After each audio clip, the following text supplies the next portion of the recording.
అమ్మ పాలు అమృతం. తల్లి పాల వలన పిల్లలకి అవసరమైన అన్ని రకాల పోషకాలు అందుతాయి. దీనివలన పిల్లల్లో రోగ నిరోధక శక్తి పెరుగుతుంది. భవిష్యత్తులో పిల్లల ఆరోగ్యానికి పునాది తల్లిపాలే.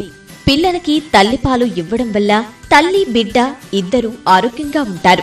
బ్రెస్ట్ ఫీడింగ్ వల్ల తల్లిలో రొమ్ము క్యాన్సర్, ఆర్థరైటిస్, గుండె జబ్బులు వంటి అనేక ఆరోగ్య సమస్యలు వచ్చే అవకాశాలు తక్కువగా ఉంటాయి.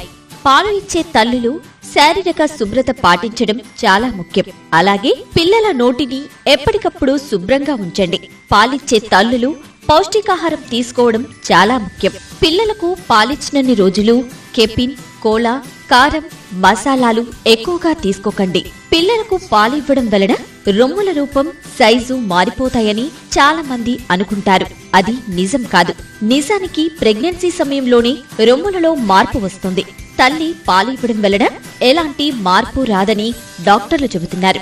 పిల్లలకి తల్లిపాలు పట్టించడం వలన వారి ఇద్దరి మధ్యలో అనుబంధం మరింత పెరుగుతుంది. తల్లిపాలు బిడ్డకు మేలు.